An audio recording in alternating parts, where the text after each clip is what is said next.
ఆంధ్రప్రదేశ్ రాష్ట్రానికి సంబంధించి ప్రవేశపెట్టిన 2024-25 బడ్జెట్ సమపాలనలో ఉందని కోవూరు ఎమ్మెల్యే వేమిరెడ్డి ప్రశాంత్ రెడ్డి అన్నారు. బడ్జెట్ పై గురువారం శాసనసభలో ఆమె సుదీర్ఘ ప్రసంగం చేశారు. ఆర్థిక సంక్షోభంలో ఉన్న ఆంధ్రప్రదేశ్ రాష్ట్రానికి ప్రస్తుత బడ్జెట్ కొత్త ఊపిరి పోసింది అనటంలో సందేహం లేదని చెప్పారు. ఆర్థిక మంత్రి పయ్యావుల కేశవ్ ప్రవేశపెట్టిన 2,94,427 కోట్లను బడ్జెట్ లో వ్యవసాయం, విద్య, వైద్యం, ఇరిగేషన్, పంచాయతీరాజ్ మరియు బీసీ సంక్షేమం లాంటి ప్రధాన శాఖల కేటాయింపులు, అభివృద్ధితో పాటు ప్రజా సంక్షేమాన్ని సమపాలనలో బ్యాలెన్స్ చేయగల సమర్థత ముఖ్యమంత్రి చంద్రబాబు నాయుడు పాలనా దక్షతకు నిదర్శనమన్నారు. ధన్యవాదాలు అధ్యక్ష.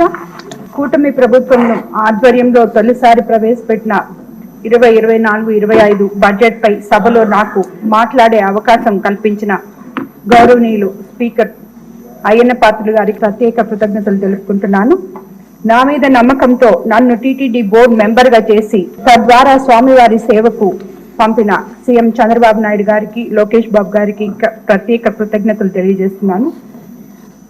మన ఆంధ్రప్రదేశ్ రాష్ట్రం ఆర్థికంగా ఇబ్బందుల్లో ఉన్న ప్రతిసారి మీరు సీఎం గా వచ్చి రాష్ట్ర ప్రజల భవిష్యత్తు కోసం, రాష్ట్రాన్ని ఆర్థికంగా గాడిలో పెట్టడం కోసం మీరు చూపించే శ్రద్ధ మరోలేనిది. ముఖ్యంగా రాష్ట్రం లోటు బడ్జెట్ లో ఉన్నప్పుడు ప్రగతి పథంలో నడపడం కోసం గత తెలుగుదేశం ప్రభుత్వంలో మీరు తీసుకున్న చొరవ, స్ఫూర్తి ఎవరు మరవలేనిది. అమరావతి నిర్మాణం, పారిశ్రామిక అభివృద్ధి కోసం మీరు చేసిన బాటలు దేశంలో మిగిలిన రాష్ట్రాలతో పోటీ పడేలా మన రాష్ట్రంలో వైద్య, విద్యా రంగాలు ఇలా ఎన్నో రాష్ట్రాన్ని అభివృద్ధి చేయడంలో ఉన్న మీ చిత్తశుద్ధిని అద్దం పడుతున్నాయి.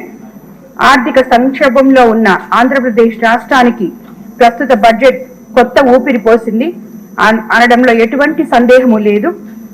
అధ్యక్ష, ఆర్థిక మంత్రి శ్రీ పయ్యావుల కేశవ్ గారు ప్రవేశపెట్టిన 2,94,427 కోట్ల బడ్జెట్ లో వ్యవసాయం, విద్య, వైద్యం, ఇరిగేషన్, పంచాయతీరాజ్ మరియు బీసీ సంక్షేమం లాంటి ప్రధాన శాఖల కేటాయింపుల గణాంకాలు చూశాక అభివృద్ధితో పాటు ప్రజా సంక్షేమాన్ని సమపాలనలో బ్యాలెన్స్ చేయగల సమర్థవంతమైన గౌరవ ముఖ్యమంత్రి వర్యులు శ్రీ నారా చంద్రబాబు నాయుడు గారికి దక్కిందని చెప్పి మనం అందరము తెలుసుకోవాలి. అధ్యక్ష, మనది ప్రధానంగా వ్యవసాయ ఆధారిత రాష్ట్రం అన్న వాస్తవాన్ని గుర్తించి వ్యవసాయం మరియు వ్యవసాయ అనుబంధ రంగాలకు 43,402 కోట్ల రూపాయలు కేటాయించి అన్నదాతలకు బాసటగా నిలిచిన ముఖ్యమంత్రి శ్రీ నారా చంద్రబాబు నాయుడు గారికి, శ్రీ మంత్రివర్యులు అచ్చెన్నాయుడు గారికి రాష్ట్ర రైతాంగం రుణపడి ఉంటుందని ఈ సందర్భంగా తెలియజేసుకుంటున్నాను. అధ్యక్ష, రైతాంగాన్ని ఆదుకునేందుకు ఉచితంగా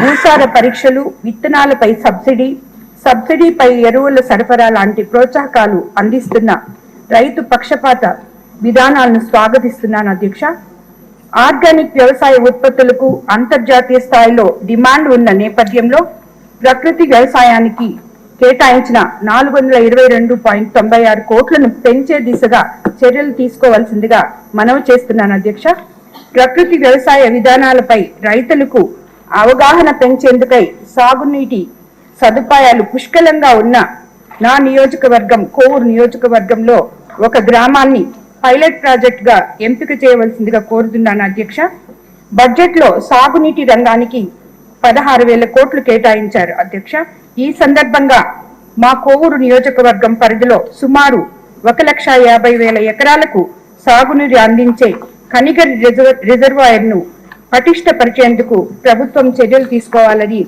ఇందుకోసం నిధులు కేటాయించాలని మీ ద్వారా గౌరవ ముఖ్యమంత్రి గారిని అభ్యర్థిస్తున్నాను. అధ్యక్ష, మన ప్రియతమ నాయకులు శ్రీ నారా చంద్రబాబు నాయుడు గారు ముఖ్యమంత్రిగా బాధ్యతలు స్వీకరించాక ఆంధ్రప్రదేశ్ కు దారేదంటూ పెట్టుబడులు పెట్టేందుకు పారిశ్రామికవేత్తలు మన రాష్ట్రానికి తరలి వస్తున్న తీరు చూస్తుంటే మన ముఖ్యమంత్రి వర్యులు చంద్రబాబు నాయుడు గారు తరచూ ప్రస్తావించే సంపద సృష్టిస్తా అనే మాటలు అక్షరాల నిజమవుతున్నాయి. అధ్యక్ష, గ్రీన్ ఎనర్జీ, టూరిజం, ఐటీ మరియు డ్రోన్ టెక్నాలజీ రంగాల్లో వేల కోట్ల రూపాయలు పెట్టుబడులు పెట్టేందుకు రిలయన్స్ లాంటి దిగ్గజ కంపెనీలు క్యూ కడుతున్నాయంటే మన ప్రభుత్వం ప్రవేశపెట్టిన న్యూ ఇండస్ట్రియల్ పాలసీ 4.0తో పాటు యువ నాయకులు గౌరవ మానవ వనరుల ఐటీ శాఖ మాత్యులు శ్రీ నారా లోకేష్ బాబు గారు ఇటీవల విదేశీ పారిశ్రామికవేత్తలతో జరిపిన సంప్రదింపులు కూడా ఒక కారణంగా చెప్పుకోవచ్చు అధ్యక్ష.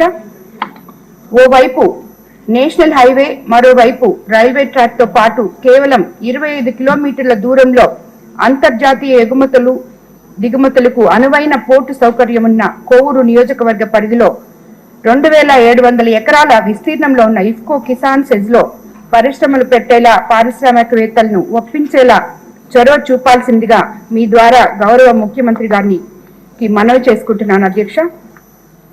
తెలుగుదేశం పార్టీ ఆవిర్భావం నుండి మహిళలకు పార్టీ పట్ల ఎనలేని అభిమానం ఉంది. మీరు తీసుకువచ్చిన పొదుపు సంఘాలు, డాక్వా గ్రూపులు లాంటివి మహిళల అభివృద్ధికి ఎంతగానో తోడ్పడుతున్నాయి అధ్యక్ష. ఎన్నికల సమయంలో ఇచ్చిన సూపర్ 6 పథకాలకు బడ్జెట్ లో నిధులు కేటాయించడం కూటమి ప్రభుత్వం ప్రాధాన్యతలను విస్తరిస్తుంది అధ్యక్ష. సూపర్ 6 పథకాల్లో భాగంగా ఇప్పటికే దీపం పథకం కింద ఉచిత గ్యాస్ సిలిండర్లు అందిస్తున్నాం. దీని ద్వారా దాదాపు 5 లక్షల మంది లబ్ధిదారులకు 895 కోట్ల రూపాయల మేర రాయితీ సొమ్ము వారి ఖాతాల్లో జమ చేయడం సంతోషకరం అధ్యక్ష. త్వరలో మహిళలకు ఉచిత బస్ సౌకర్యాన్ని కూడా కల్పించనున్నారు. దీని ద్వారా మహిళలు పై ఆర్థిక భారాన్ని మరింత తగ్గించే అవకాశం ఉంది అధ్యక్ష. ఈ బడ్జెట్ లో వాటికి ప్రత్యేక నిధులను కేటాయించి మహిళలు అభ్యున్నతికి తోడ్పడుతున్నందుకు ఒక మహిళా శాసనసభ్యురాలుగా ఎంతగానో సంతోషిస్తున్నాను అధ్యక్ష. బీసీల అభ్యున్నతి కోసం 39,007 కోట్ల రూపాయలు కేటాయించి తెలుగుదేశం బలహీన వర్గాల పార్టీ అని చాటి చెప్పడంతో పాటు రాష్ట్ర జనాభాలో సగానికి పైగా ఉన్న బీసీల సంక్షేమానికి సముచిత ప్రాధాన్యత ఇచ్చినందుకు అభినందనలు తెలియజేసుకుంటున్నాను అధ్యక్ష. ఉప ముఖ్యమంత్రి శ్రీ పవన్ కళ్యాణ్ గారి నేతృత్వంలో పంచాయతీరాజ్ మరియు గ్రామీణాభివృద్ధి శాఖకు 16,497 కోట్ల రూపాయలు కేటాయింపులు చూశాక ఇన్నాళ్లుగా అభివృద్ధి స్తంభించిపోయి కళ తప్పిన పల్లెలు మంచి రోజులు వచ్చాయి అనడంలో ఎటువంటి సందేహం లేదు అధ్యక్ష. విద్యారంగానికి 29,909 కోట్ల రూపాయలు కేటాయించి చదువుకు పెద్ద పీట వేశారు అధ్యక్ష. అయితే మా కోవూరు నియోజకవర్గంలో పలు చోట్ల అదనపు తరగతి గదులు అసంపూర్తిగా ఉన్నాయి అధ్యక్ష. చాలా స్కూళ్లలో కాంపౌండ్ వాల్స్ లేవు. అదేవిధంగా చాలా పాఠశాలలో టాయిలెట్స్ లేక విద్యార్థులు అవస్థపడుతున్నారు. గత ప్రభుత్వంలో నాడు నేడు పేరుతో ఏ ఒక్క స్కూల్ కూడా బాగు చేసిన పాపాను పోలేదు అధ్యక్ష. పై సమస్యలకు శాశ్వత పరిష్కారం చూపగలరని మీ ద్వారా మనవి చేసుకుంటాను అధ్యక్ష. వైద్య రంగానికి దాదాపు 18,421 కోట్ల రూపాయలు కేటాయించడం హర్షించదగ్గ విషయమని, దీని ద్వారా రాష్ట్ర ప్రజలకు సరైన చికిత్స అందించేందుకు ప్రభుత్వ ఆసుపత్రుల్లో వీలవుతుంది అధ్యక్ష. అయితే మా కోవూరు నియోజకవర్గంలోని కోవూరు మండలంలో దాదాపు 80,000 మంది జనాభా ఉన్న వారికి కేవలం ఇనమడుగులో ఒక పిహెచ్సి మాత్రమే ఉంది అధ్యక్ష. కాబట్టి ఈ ప్రాంతంలో మరో పిహెచ్సి ఏర్పాటు చేసేలా సత్వర చర్యలు తీసుకోవాలని అభ్యర్థిస్తున్నాను అధ్యక్ష. గతంలో జీవో నంబర్ 217 వల్ల మత్స్యకారులు జీవనోపాధిని కోల్పోయి పరిస్థితి నెలకొని ఉండేది. అలాంటి జీవోను రద్దు చేసి మత్స్యకారుల అభివృద్ధికి తోడ్పడుతున్నందుకు ప్రత్యేక ధన్యవాదాలు తెలుపుకుంటున్నాను అధ్యక్ష. మా కోవూరు నియోజకవర్గంలో తీర ప్రాంతం అధికంగా ఉంటుంది. తీరం వెంబడి మత్స్యకారులు అధిక సంఖ్యలో ఉంటారు అధ్యక్ష. వారికి ప్రత్యేకంగా వైద్య సదుపాయాలు అందేలా హెల్త్ సెంటర్స్ ని ఏర్పాటు చేసేందుకు తగు చర్యలు తీసుకోవాల్సిందిగా మా నియోజకవర్గ మత్స్యకారులందరి తరఫున కోరుతున్నాను అధ్యక్ష. భారతదేశంలోనే అత్యధిక విస్తీర్ణంతో ఆక్వా సాగు జరిగేది ఆంధ్రప్రదేశ్ లోనే అన్న వాస్తవాన్ని గుర్తించి ఆక్వా రైతాంగ ప్రయోజనాలు కాపాడేందుకై Andhra Pradesh state aquaculture authority ఏర్పాటు చేయడం అభినందనీయం అధ్యక్ష. ఆక్వా రైతులను ఆదుకునేందుకై గతంలో గౌరవ ముఖ్యమంత్రి వర్యులు శ్రీ నారా చంద్రబాబు నాయుడు గారు ఆక్వా రైతులకు విద్యుత్ పై సబ్సిడీ ఇవ్వడం జరిగింది అధ్యక్ష. నేను ప్రాతినిధ్యం వహించే కోవూరు నియోజకవర్గం పెద్ద సంఖ్యలో రైతులు రొయ్యలు సాగు చేస్తుంటారు అధ్యక్ష. నిలకడ లేని ధరలు, వైరస్ల కారణంగా ప్రస్తుతం ఆక్వా రంగం సంక్షోభంలో ఉంది అధ్యక్ష. పీకల్లోతు కష్టాల్లో ఉన్న ఆక్వా రైతాంగాన్ని ఆదుకోవాలంటే ఫీడ్ ధరలు తగ్గించే దిశగా ప్రభుత్వం చొరవ తీసుకోవాలి అధ్యక్ష.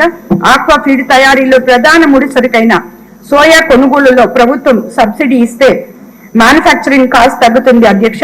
ఆ సబ్సిడీ ద్వారా ఆక్వా రైతులకు ప్రయోజనం చేకూరేలా ఫీడ్ బ్యాక్ తగ్గించి రైతాంగాన్ని ఆదుకోవాల్సిందిగా విజ్ఞప్తి చేస్తున్నాను అధ్యక్ష. గత ప్రభుత్వంలో నిలిచిపోయిన అభివృద్ధి పనులు తిరిగి పునఃప్రారంభించి తద్వారా మన రాష్ట్రాన్ని దేశంలోనే అత్యున్నత స్థానంలో ఉంచడం కోసం సీఎం గారు చూపిస్తున్న చొరవకు ఆంధ్రప్రదేశ్ రాష్ట్రం మొత్తం శిరస్సు వంచి నమస్కరిస్తుంది అధ్యక్ష.